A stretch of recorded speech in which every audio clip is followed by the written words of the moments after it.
All right, on November 19th, 1999, John Carpenter was on a game show called Who Wants to Be a Millionaire with Regis Philbin. All right, so our contestant is John Carpenter, comes to us from Hamden, Connecticut. And on the last $1 million question, he used a lifeline to call his dad just to tell him he was about to win the $1 million prize. Hi, Dad. Hi. I don't really need your help. I just wanted to let you know that I'm going to win the $1 million.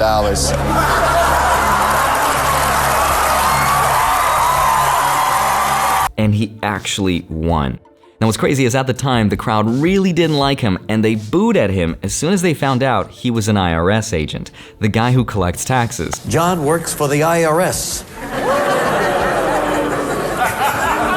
Obviously, no one likes to pay their taxes. But what's crazy is that very soon, we might not even have to. Our very first bill, we repealed 87,000 IRS agents. We promised to do that. We promised to do it. We made it. Right now, there's a battle in Congress and the Republican Party is fighting to defund the IRS and to completely get rid of it. This is a crazy story, so here's what's going on. You might remember the Inflation Reduction Act of 2022, which spent roughly $500 billion on tax breaks to increase clean energy and to lower healthcare costs. But as part of that bill, they also wanted to give the Internal Revenue Service, the IRS, $80 billion over the next 10 years, which was an increase of 600% of their normal budget, which was estimated to fund 87,000 new IRS agents. So imagine 87,000 of these guys running around to audit you and to go after your income. Obviously that upset a lot of people, which is why right now there's a battle in Congress and the House Republicans are voting on something called the Fair Tax Act, which wants to defund the IRS and to rethink how we pay our taxes completely. Now you might be thinking, Andre, this is just a clickbait video. Another YouTuber just grifting. Nah. See, we both know that Democrats would never pass it, and even if they did, the president would vote to reject it. And this is true. Sometimes I think that's what the comment section sounds like, but that is not why this is happening. So in today's video, I want to explain exactly why this is happening, and then I want to show you exactly what this new way of paying taxes might be in the future and how this will affect us. So with that said, let's get into it.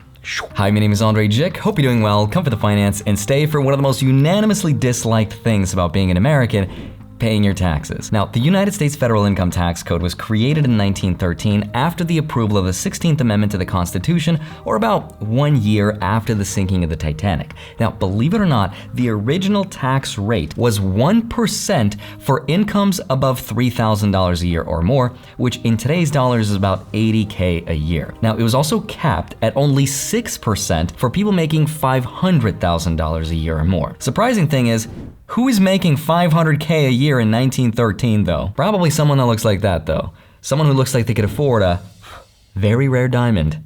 The Coeur de la Mer. Some Titanic callback action for you, huh? I don't know why I have this. If your name is Rose, you better smash the like button though. Now, back then though, there were fewer tax deductions and exemptions and loopholes, but over the next century, the tax code evolved and became a lot more complicated.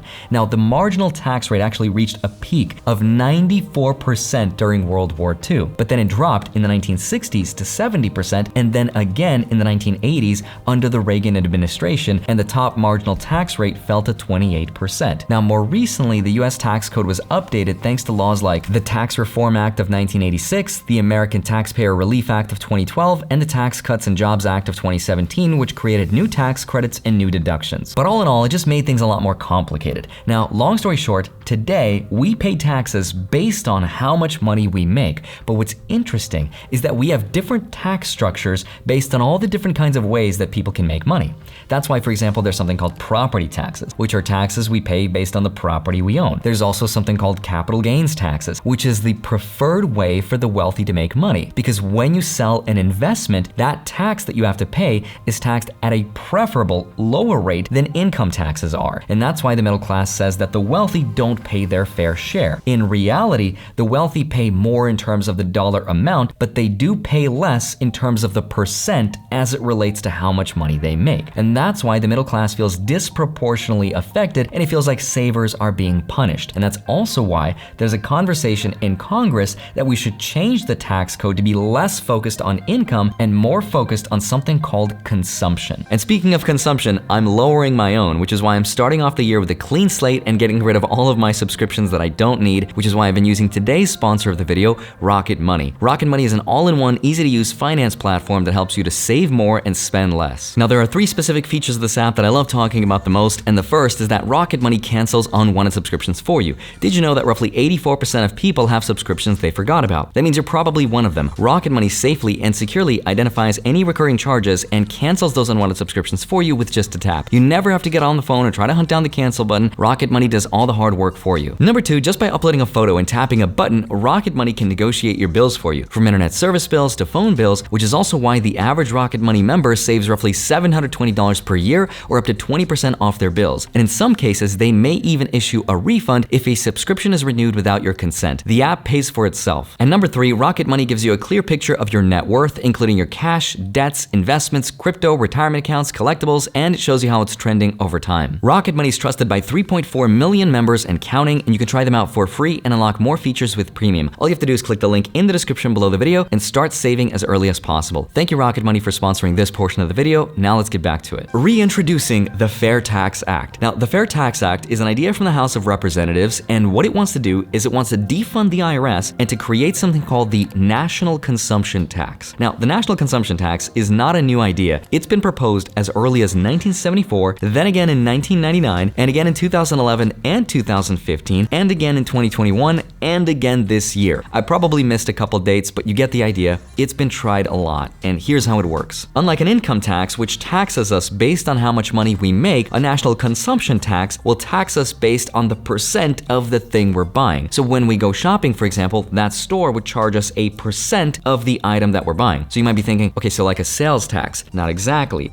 A sales tax is a flat tax irregardless of what you're spending money on that's based on what state you're in. For example, here in Nevada, our sales tax is 8.4%, and it's pretty much the same regardless of what we're buying. Now, a national consumption tax would vary depending on. So for example, if I'm somebody who's shopping for necessities like groceries, for example, I would pay a lower tax rate for that thing than someone who's shopping for, say, the latest and greatest shiny G8 private jet. So if that jet, for example, costs $50 million MSRP, that person might have to pay $75 million, a 50% national consumption tax, because that item is considered more of a luxury good. This would get rid of complicated tax loopholes, and we wouldn't have to stress about filing our taxes by April and try to find efficient tax strategies, because we will have already paid our taxes by buying the things we buy anyway. And the thinking is, if we can simplify the tax code and get rid of the income taxes, we wouldn't even need the IRS or their agents to come after the middle class and their incomes or their Venmo accounts for sending more than $600. And the thinking is, the national consumption tax is actually a really good idea because it encourages the economy to grow by encouraging employment,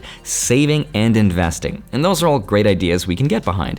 So then here's the question. If this is such a good idea, why haven't we already done it? This is because, like everything else, it all comes down to politics, and there are some pros and cons that you should know about. The first benefit of having a national consumption tax code is simplicity. It makes it a lot easier for people to understand how taxes work in comparison to our overly complicated and broken income tax code. Just try asking someone right now what the marginal taxes mean.